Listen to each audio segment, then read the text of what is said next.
Mr. Schoaf gave me one of the greatest phrases when I first met him when he said, Jim, every day stand guard at the door of your mind. How important.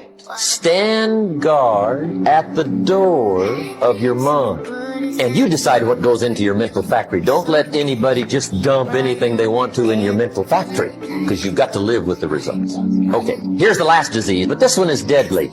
Engage in this one, indulge in it even slightly, and you might as well forget the future, because it's going to forget you. Complaining, crying, whining, griping, a Bible word called murmuring. See, that'll ace your future. Spend 5 minutes complaining, and you have wasted 5. And you may have begun what's known as economic cancer of the bone. Surely they will soon haul you off into a financial desert, and there let you choke on the dust of your own regret. I hope I said that well, so you won't forget. It's a deadly disease. If you don't think it's bad, ask the children of Israel of Old Testament fame.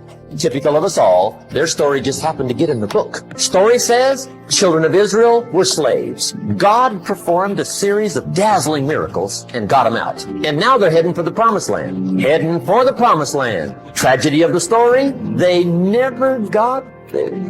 From day one, they started to complain. They griped about the water. They griped about the weather. They whined and cried and griped about the food. They griped about the leadership. They whined and cried because it was too far, too cold, too hot, too difficult, too miserable. I mean, they whined and cried for years. Finally, God said, I've had it.